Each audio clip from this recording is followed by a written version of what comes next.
Hi, I'm Alma. At my sister's wedding, my father shoved me and screamed, "You're no daughter of mine!" People stared. No one stood up. But that wasn't the worst part. The truth. They'd been rewriting our family history for years, erasing me, like I was never born. And just when they thought they'd won, the lawyer walked in with the real will. Want to know what happened next? The air inside the Charleston mansion smelled like gardenias and money. The chandeliers gleamed above polished oak floors, and a string quartet played something slow and elegant in the corner. Laughter bounced off the high ceilings. I stood just inside the entrance, smoothing the fabric of my navy blue dress, trying to look like I belonged. It had been 6 years since I'd been in the same room with most of these people. I came alone. No date, no support, just me and the kind of quiet hope that you don't admit out loud because you're afraid it might disappear the second you do. I thought maybe, just maybe, enough time had passed for civility to return. Maybe we'd all grown up a little. My sister glanced my way from across the room, her smile freezing mid-air when our eyes met. My brother gave a curt nod. No more. No one rushed over. No one even looked surprised. And then I saw him, my father, Harold. He stood near the bar, talking to someone I didn't recognize, but his eyes were locked on me, cold, hard, like I'd just tracked mud across his perfect life. Something in his stare told me that tonight wasn't about reconciliation. He grabbed the microphone during the toasts. I was still at my table, nursing a glass of water, when his voice boomed across the room. At first, I thought it was a joke, some kind of sarcastic twist to the wedding speech tradition. "This family," he started, "has always stood for loyalty, respect, and honor." The room hushed. And yet, we are not without our stains. He didn't look at the bride or groom. He looked directly at me. There are those among us who have forgotten what it means to be family, who have chosen betrayal over blood. People started murmuring. Heads turned. My pulse quickened, but I didn't move. "She stands here tonight, acting like she belongs," he growled, walking toward my table. "But let me be clear, Alma is no daughter of mine." He slammed his hand on the table, hard enough to rattle the glasses. Then, with a shocking lack of restraint, he grabbed my arm and yanked me up from the chair. "Get out!" he spat. "Get out of here before you poison the rest of us!" Gasps echoed around the room. Someone dropped a fork. A woman clutched her pearls. And I, frozen, skin burning, shame crawling up my spine, just stood there. He shoved me back, away from the spotlight he'd cast, and walked off, leaving me exposed under the weight of 200 stares. Some people whispered, others avoided eye contact altogether. My siblings looked at their plates. No one spoke for me. I walked out into the garden, the gravel crunching under my heels. The cool air hit my face like a slap. I didn't cry, not yet. I sat on a stone bench near the hedges, back straight, shoulders tight. My hands trembled, but I folded them neatly in my lap. My father had disowned me before, years ago, when I stood up for my mother, when I said no to the man he thought I should marry. But this was different. This was public. I closed my eyes and tried to breathe. I could hear my therapist's voice in my head, calm and steady. Sometimes walking into the fire is how we learn we won't burn. Maybe she was right. But tonight, the flames felt real. From the shadows, I heard footsteps. A man in a dark gray suit stepped into view. I didn't recognize him at first. He looked older than I remembered. "Alma?" I looked up. "Travis," he said. "Your cousin. I doubt you remember me." Vaguely I did. A family reunion in Georgia, maybe? He'd been quiet back then, too. "What your father did, it was wrong," he said, sitting beside me. "I've watched you from afar. I know what he said, but I've also seen what he's tried to hide." That caught my attention. He's not who he pretends to be, Travis continued. There's more to all this than you know. I narrowed my eyes. Like what? He shook his head. Not here, not tonight, but if you want answers, let's talk. Coffee? Later this week? I nodded, slowly. For the first time that night, someone had looked me in the eye without flinching, without judgment. It felt like a rope tossed into a storm. He stood. I'll message you. And just like that, he disappeared into the night. I sat there for a moment longer, heart still pounding, but steadier than before. Then I stood, brushed the dust from my dress, and walked back toward the lights of the reception hall. I didn't go to rejoin the party. I went to walk through it. Heads turned. Whispers flared. I kept my gaze forward, my steps even. My father stood near the bar again. He saw me coming. I didn't stop. I didn't speak. I passed him with my chin high, eyes dry, spine straight. That night, something shifted. I stopped hoping he'd change. I stopped mourning the father I used to imagine. I started thinking about what life might look like without his shadow looming over me, and for once, I liked the view. I left the reception early, not out of shame, but with purpose, because Travis had opened a door, and I intended to walk through it. Tuesday morning came too fast. I sat in the corner of a quiet cafe on King Street, 15 minutes early, hands wrapped around a chipped ceramic mug like it held answers. Light jazz played low through the speakers, and the place smelled like cinnamon and old books. I stared out the window, watching the street hum to life, trying not to let my nerves show. I didn't know what I expected from Travis. Part of me wondered if he'd even show up. Another part hoped he wouldn't. After all, what kind of cousin resurfaces after a decade just to drop breadcrumbs about buried family secrets? But he did show, right on time. Same gray suit from the reception, but without the tie. He looked less like someone carrying gossip and more like someone carrying weight. You already ordered? He asked, glancing at my cup. I'm good, I said, not inviting him to pay. He sat across from me, folded his hands, and said nothing at first, just looked at me, like he was measuring whether I was ready. Whatever it wasn't small talk. He wasn't here for drama. That settled something in me. I don't want to waste your time, he said, so I'll just say it. He reached into his jacket and pulled out a small white envelope and a black flash drive, placed them on the table like evidence. My dad and your mom, they were close, more than family close. I didn't move. He nodded toward the envelope. Letters, from her, to him, hidden for years. I found them after my dad passed. My fingers hesitated before picking it up. I opened the envelope and pulled out folded sheets. Old, yellowed at the edges, ink faded, but legible. I read in silence, lips pressed together. She wrote to Travis's father like a woman writing to someone she trusted, someone she missed. Words like, if only things were different, and Harold never understood me the way you did. I felt the floor shift beneath me. He loved her, Travis said quietly. I think she loved him back. And Harold, well, you know him. He never forgives anything he sees as disloyal. I looked up, throat tight.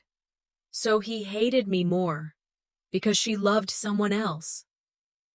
Travis didn't answer. He didn't need to. Then he tapped the flash drive. This is something else, and it's worse. We moved to his laptop. He plugged it in and opened a folder titled Only with My Name. Inside were photos. Me at 24, sitting outside my first office job. Me 2 years later, walking into a church for grief counseling. Another, talking with a lawyer, one I hired when I tried to block one of Harold's shady property moves after Mom's death. Where did you get these? I asked, my voice lower than I meant. A PI. Hired years ago. He kept the files. My dad paid him to follow a few people. You included. After Dad died, the guy reached out to settle unpaid invoices. That's how I found this. I clicked through images with a strange kind of numbness. Park benches, grocery store parking lots. All the places I thought I was alone. It wasn't just surveillance, it was a message. A reminder that even when I broke free, he still had eyes on me. And the worst part? I remembered one of those days. I'd looked over my shoulder in the cereal aisle at a Harris Teeter, felt watched. I told myself it was nothing. It wasn't nothing. Why? I whispered. Maybe he thought you'd expose something. Maybe he just liked control, Travis offered. Whatever the reason, it wasn't love. I stepped outside. The air hit me harder than expected. I leaned against the brick wall, hands on my hips, trying to steady myself. He watched me all those years, not because he missed me, not because he cared, but because he needed to remind himself, and me, that I'd never really escaped. I thought about my siblings, how careful they always were when I called, the rehearsed answers, the change of subject anytime I brought up Mom. Maybe it hadn't just been avoidance, maybe it had been strategy. I turned back toward the door. Inside, Travis was still seated, waiting, laptop closed now, like he knew I'd come back. I'm not running anymore, I said, sitting down again. He nodded, then slid another folder from his bag. There's more, he said. I found records, financial ones, the family trust, assets that were moved, quietly, around the time your mother passed. My stomach turned. You think he stole from her? I think he didn't want anyone knowing how much she was supposed to control. There's a retired attorney in Mount Pleasant. He handled some of the early paperwork. I already reached out. He's willing to talk. I hesitated. This wasn't just dirty laundry anymore. It was legacy, fraud, maybe worse. You don't have to do anything you're not ready for, Travis added. But I was ready. For the first time in years, I wasn't afraid of what I might find. I was afraid of not knowing. I'm not doing this for revenge, I said. I need to know who she really was. And who I really am without him rewriting it. I stood up. This time, I'm the one collecting the pieces. I decide what they mean. Travis nodded, and that was the end of it. For now. But just as I reached the door, he called out, "One more thing." I turned. There's a name in the trust papers. Someone I think you should meet. Someone Harold never wanted near the family again. I closed the front door behind me, the weight of yesterday's revelations pressing down so hard I thought my spine might snap. Lightning cracked beyond the window, rain streaked against the glass. In my home office, shelves sagged under old photo albums and writing pads. My mother's letters, folded and unread, sat next to a bitter cup of tea I'd forgotten. I stared at them, heart thundering, and then reached out. Every time I thought I was safe, I realized the danger was not around me. It was inside, all along. I unfolded the first letter. Ink faded. The paper had yellowed at the edges. She wrote to a man she trusted deeply, Travis's father. Words that carried longing, apologies, regret. You saw me, she'd said, in ways he never could. I felt my breath hitch. She described nights when birth and betrayal hurt in equal measure. Nights when she lay awake, asking herself if love could survive the silence. And in her script, I saw shadows of my own first broken promise, the times he looked at me and saw dirt where my mother saw potential. Another letter, my bright one, my mother's handwriting. She believed I could break the cycle, that someone would listen to my voice when she no longer could. My eyes pricked, thinking I'd always hidden behind his expectations, thinking I'd always held my tongue so as not to disrupt the perfect picture. But her words showed she trusted me more than I ever trusted myself. I found another envelope in my desk drawer, sealed, unmarked, dusty. I'd received it years ago, dismissed it as junk mail. But now I opened it. Legal papers, trust documents, Not for Sybil, not for my siblings. For me. Signed by both parents before everything came crashing down. I stared at my name, clear as daylight. My mother must have fought in silence, filing papers that respected me even if the world didn't. And my father must have hidden them or pretended they didn't matter. In the storm outside, thunder rolled.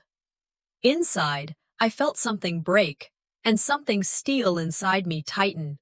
I thought of all the times I believed his kindness was genuine, a bracelet for graduation, praise that felt conditional.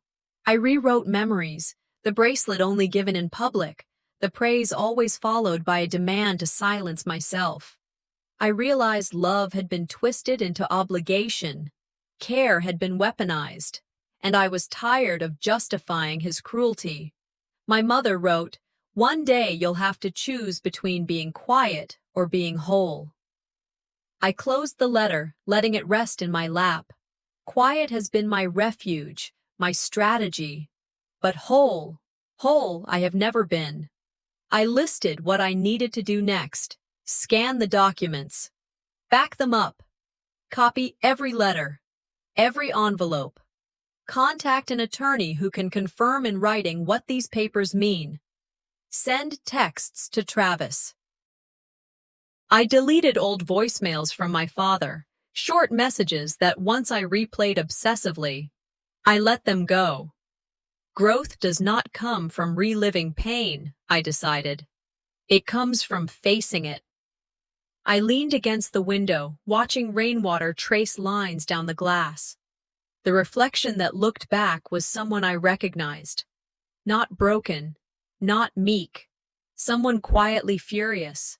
Someone no longer willing to pretend ignorance when truth is screaming. Tonight I prepare not for revenge, but for something stronger. Truth. A reckoning. I took one last look at myself in the reflection of a window outside the ballroom. The dress I'd chosen wasn't flashy, nothing about me ever was, but tonight it didn't matter. I wasn't walking back in to be accepted. I was walking in because I had nothing left to hide behind. Laughter spilled from the double doors. Inside, the party still pulsed, champagne glasses clinking, old money smiles, Southern charm on full display. I let out a breath and stepped back into it. The first faces I passed didn't notice me. Or maybe they did and just didn't want to. Their eyes skimmed over me like I wasn't even real. I walked slowly, deliberately, through the crowd toward the long table where my siblings sat like royalty. Sybil was at the center of it all, laughing, nodding politely as folks complimented her new philanthropic initiative, whatever that meant. I found a quiet corner chair. No one moved to make room. I hadn't been seated more than a few minutes when a woman with lacquered nails and a pearl necklace leaned toward me, glass in hand. "Excuse me," she said as if we'd met. "Could you be a dear and get us a refill? Vodka tonic, splash of lime." She looked right past me. I blinked. "Sorry?" "Oh," she said, blinking back, suddenly realizing I wasn't wearing black slacks or an apron. "Aren't you staff?" I held her stare. "No, I'm family." The silence that followed cut through the air like a slap. Sybil looked away. One of my brothers coughed into his napkin. A waiter stepped forward, probably to ease the moment, but I stayed seated. I didn't flinch. I didn't explain. I just turned back to my untouched glass of water, letting that moment settle on the table like dust. Somewhere deep inside, my skin was burning. Not from her mistake, but from everyone else's silence. Later, during a toast someone gave in Sybil's honor, I stood. My knees trembled at first, but I steadied myself with the same breath I'd taken on the porch earlier. This wasn't just a toast. It was a line in the sand. "If we're honoring generosity tonight," I said, my voice even, "let's be sure to mention who actually paid for this event." The clinking stopped. Faces turned. Sybil's smile froze. "Our mother's trust," I said. "It funded all of this. Quietly. Without credit, without anyone knowing. A few gasps, a tight cough somewhere behind me. Sybil straightened her shoulders. That's not entirely accurate. I didn't let her finish. What's not accurate, I said, louder now, is rewriting the truth just because it makes for better dinner conversation. Someone at the back murmured something. A cousin, maybe? My father's expression turned to stone. You want to talk about sacrifice? I asked. Try being erased from the family you gave everything to. Try watching your mother be remembered only in name while the rest of you rewrite her story. Sybil sat very still, her fingers curled around her wine stem like it might shatter. I finished simply. I'm not asking for applause. I'm asking for honesty. The silence that followed was heavier than anything I'd ever heard in that room before. Some guests shifted in their seats, unsure where to look. Others watched me like I'd become a stranger. Travis caught my eye from across the room, gave me a small nod, subtle, but enough. Uncle Milo, who'd barely acknowledged me in years, tilted his chin in something that looked like quiet respect. I returned to my seat. I didn't smile. I didn't break. I sat still and let the silence speak for itself. A waiter came by minutes later. Young man, clean cut. He bent down just enough to slip a small envelope into my purse. He whispered, "From the attorney." Said it wasn't safe until now.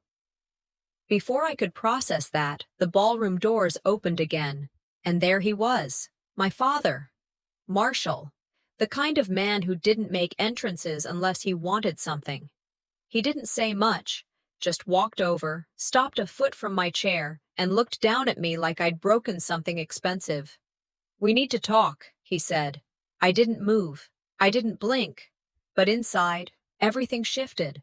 That was the moment I knew. Silence was never going to protect me. I followed my father down the hallway. The corridor lights cast long shadows across portraits of ancestors, formal men in suits, women in pearls. Each face on the wall looked down at me like they saw everything, or thought they did. The floor under my heels clicked softly. My hand closed around the envelope from the attorney. It felt heavier than I expected. Harold paused in front of a door, deep mahogany, ornate handle. He turned to me, calm but cold. Sit, he said, motioning to a chair. I looked at his eyes. They were steady. He meant this to look like concern. I didn't sit. His lips pressed into a thin line. Portraits of my mother and his mother flanked us. I felt their eyes more than his words. I said it plainly. I know about the trust. I know what was meant for me. And I won't disappear quietly. My voice didn't itch. It held. He looked at me, first with surprise, then with that familiar bitterness. You think I don't know what you're doing? He asked. He said I was being manipulated, that I was being used by Travis and by the ghost of her mother, my mother. The words stung. I held the envelope closer. This isn't about her ghost. This is about what's real, he scoffed. You want credit? You want to fight in public? Fine. He leaned in. The air between us tightened. If you try to block me, mess with the documents, reveal things, people will think I'm protecting the family. You'll look like the traitor. His voice had tremor. Claim of control. I didn't shrink. I said, do what you must. So will I. His face hardened. He slammed his palm on the wall. Paint chipped. My heart jerked. He threatened legal battles, character smear, rumors, old secrets he said he'd expose. Bits of my past I thought were private. He said he'd bring them into the light. I stood there, breath caught, but I didn't bow. I didn't look away. I walked away. He called my name behind me, but I kept going. Through the doorway, into the cool air outside.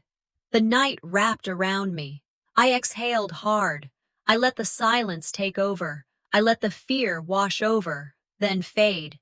Standing there, I realized this was not weakness. It was survival. My words had been fired into his calm facade, and cracks would grow. Travis pulled up in his car outside and saw me. I handed him the envelope. "Here," I said. "This is part of it."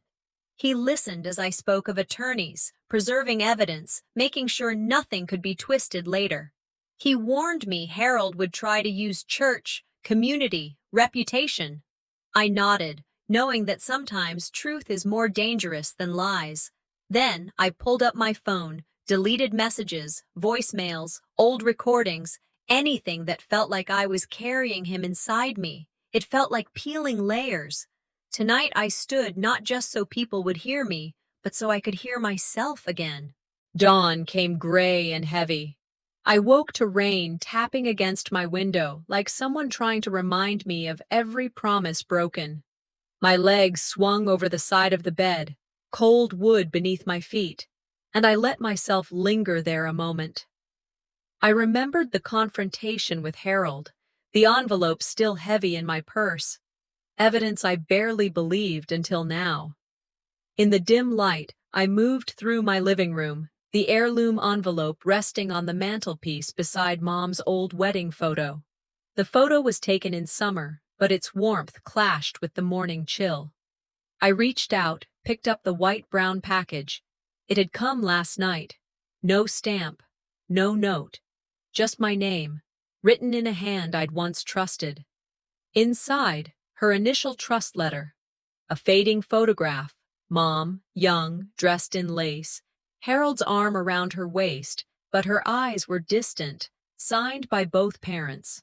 For me, the weight hit again. How many years had this existed, quietly hidden? By mid-morning, I texted Travis. Told him what I discovered. Trust letter, signatures, photo. Milo agreed to meet. We gathered in his study, stained leather chairs, low light, stacks of legal pads. Travis handed me gloves so I wouldn't smudge the envelope.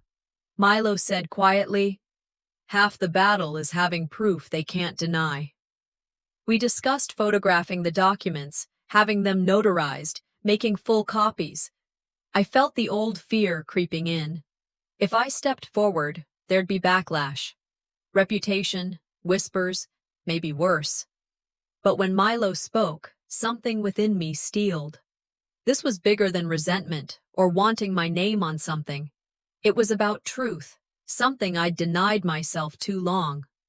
I nodded, told Travis quietly, "I'll face them, not for vindication, but for acknowledgement." Late afternoon found me at the estate with a private brunch arranged under the veranda. Sunlight fought through clouds, guests milled, children ran in the garden. I clung to the envelope in my handbag. Photos from Travis's flash drive on my phone. I watched Anais, 6 years old, point at a portrait hanging on the veranda wall, kitten in lap, young girl next to it. But Mom said the kitten picture was from Wren's room, not Sybil's. The room halted. Sybil stiffened. Harold froze, mid-bite. A ripple of surprise. That child's voice displaced years of narrative. I stood up, feeling eyes crawl over me. "That kitten picture always belonged in my room," I said. Quiet, but heavy enough to land. I pulled the envelope out on the table. I let everyone see it. The creases, Mom's handwriting, Harold's signature. My voice firm. "You erased me in pictures. You ignored me in speeches. You even lied about where things belonged." My siblings shifted. Harold's jaw clenched. I avoided blame language. Nothing petty. I spoke only evidence, roots, what was mine. I wanted respect, truth, not pity. This isn't about spite. It's about respect and truth. I folded my hands. They were shaking. But I didn't apologize. Silence stretched. Some guests looked away. Some stared. Sybil's eyes glistened, not with triumph, but uncertainty. Harold looked as though he wanted to speak but swallowed the words. I felt vulnerability, because truth often opens old wounds, but beneath that, I felt power. Quiet power. No dramatic exit, no tears, just seeing and being seen. Travis and Milo came beside me afterward. They nodded, small but enough. I felt supported but exposed. Outside, the sky darkened. Rain threatened again so soon. I clutched the envelope to my chest. Something inside me had ruptured, but it was necessary. Exposure is a sharper pain than hiding. I stood in that moment, not sure who would falter first. Sometimes exposing the real picture is scarier than living in a lie. I took one step forward. I knocked on the parlor door, inhaled hard, and walked in. Midday light filtered in through tall windows, dust motes floating in the air like they held secrets. Old portraits watched from walls, my grandparents in stiff collars, my mother smiling wide. The room felt heavy, thick with things unsaid. Guests exchanged polite greetings. Sybil sat at the head of the room, elegant and composed as always. My father's posture was perfect. But beneath all that, I sensed the tension, sharp enough to taste. I held the letters and the envelope tight under my arm, a weight I couldn't ignore. They'd carried this truth so long. It was time. I stood in front of them. My voice trembled, barely, then steadied. I read Mom's letter, her words spilling out about nights when she felt invisible, longing for acknowledgement, writing to someone who saw her when Harold didn't. She wrote of hopes, of dreams that I could break the silence she couldn't. I saw an entire life in that letter. Loneliness, resignation, love stifled by pride. I looked up. Faces shifted. Sybil's smile faltered. My father's jaw tightened. The words made the betrayal feel raw. I said, "You built walls of silence. Mom built hope in shadows." And they heard it. Then Roscoe stood. I didn't expect him. He cleared his throat. "I've known what was going on for years." His voice was shaky, not with fear of me, but with regret. He confirmed seeing documents, watching photos being recaptioned, stories being retold to exclude me. His truth erupted in the room. He said he saw Mom's handwriting switched out, photos moved from one room to another, false stories told. I felt heat rise, anger claw at the ache I'd carried. But I also felt vindication, because someone beyond me was naming the lie. My voice tightened. I turned to Sybil. "You stole a narrative that wasn't yours to tell." I turned to Dad. "I want acknowledgement, not promises." I spoke of names, memories erased, my place in family history stripped piece by piece. Sybil's eyes narrowed. Father opened his mouth but closed it again. Guest murmurs fluttered like wings. I didn't back down. I refused to let them gaslight me into disappearing. This was bigger than forgiveness. It was justice. Suddenly, a waiter slid in with a tablet under a white cloth. The clatter of silverware paused. He lifted the cloth. On screen, I saw the original trust document, signed 6 years ago. My name clear, Mom's handwriting, my father's signature, lawyer's seal still visible. Gasps rippled across the room. Father paled. Sybil's face twisted. Silence fell like a damp cloth. I saw whispers, shocked stares. I saw people reevaluate what they thought they knew. In that moment, I realized truth doesn't need applause. It needs to be seen. It shatters denial. I stood in a room filled with people who wanted comfort, but I brought them something harder. The evidence, my name, my claim, my mother's intention. And for the first time, I wasn't asking permission. The golden hour sunlight fell through the tall windows in the drawing room at the estate, long shadows dancing across the polished wood floors. I held the envelope under my arm, heart pounding as guests milled around, chatting in soft, polite voices. Milo stood near the fireplace, folder thick in his hand. Nobody had yet spoken of what I found.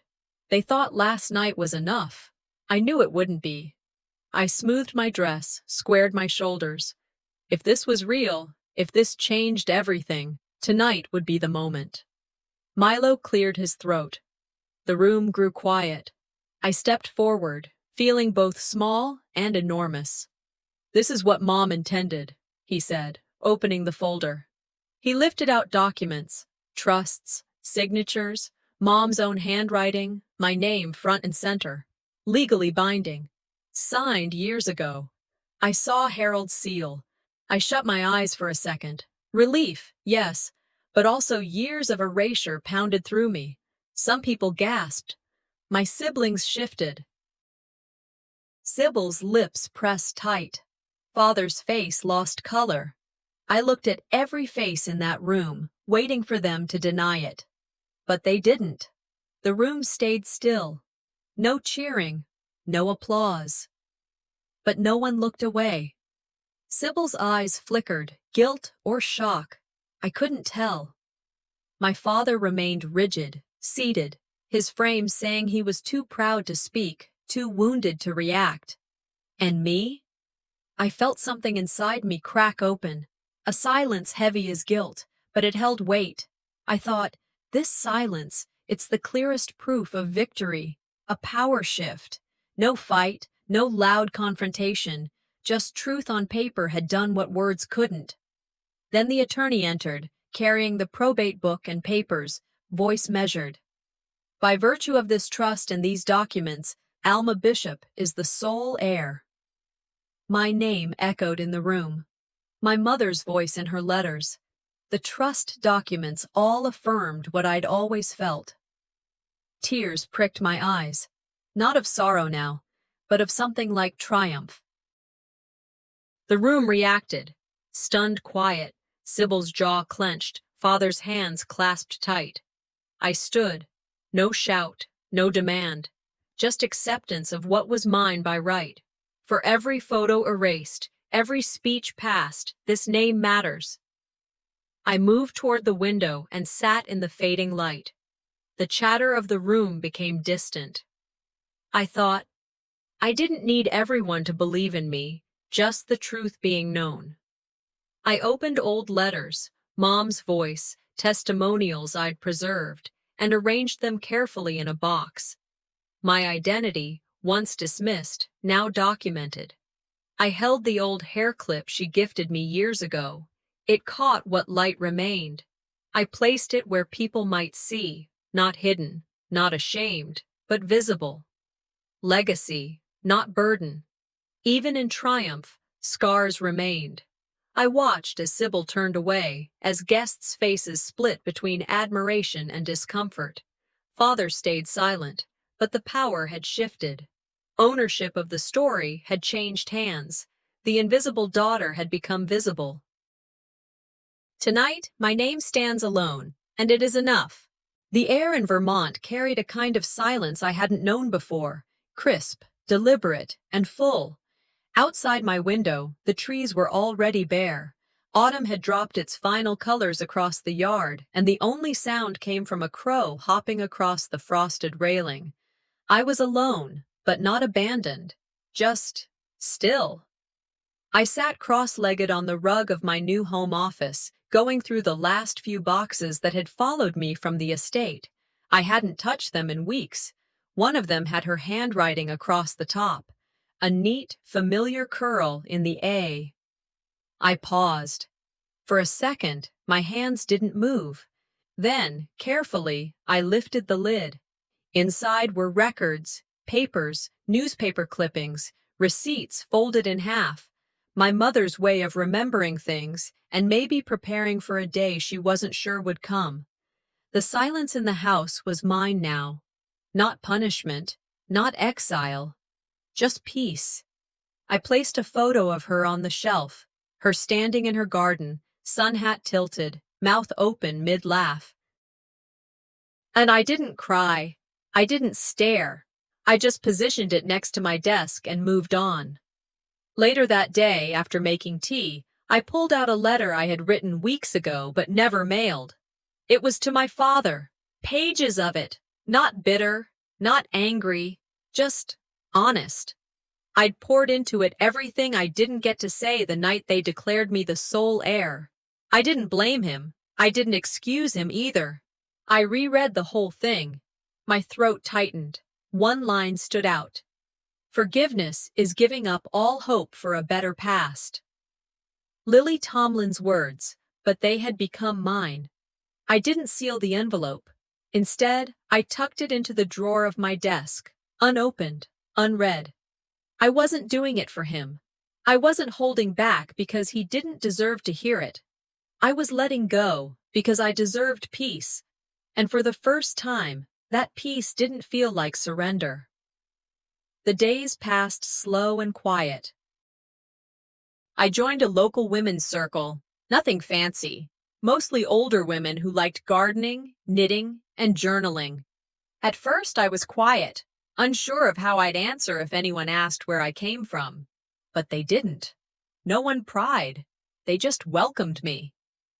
I signed up to volunteer at the town's small literacy center, twice a week, helping adults who never finished school. No one cared what name I came from. They just cared I showed up. And that was enough.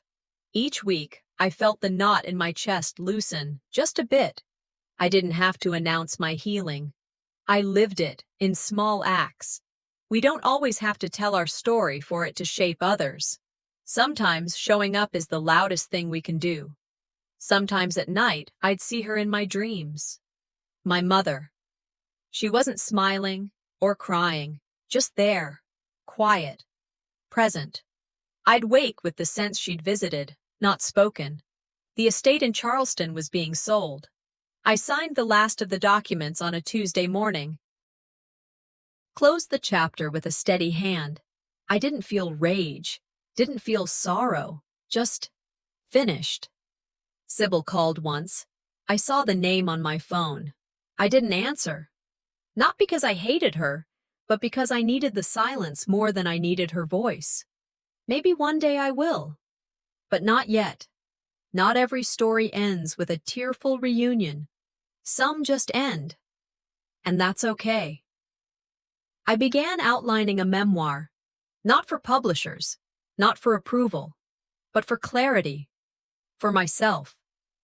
I signed on as a founding board member for a local nonprofit supporting women regaining financial independence. Every day, I added something to this new life, something earned, not inherited. I stood by my window one morning, the first light breaking across the treetops. The house still, the coffee warm in my hand. I whispered out loud, maybe just to myself. I was never waiting to be chosen. I was building the courage to choose myself.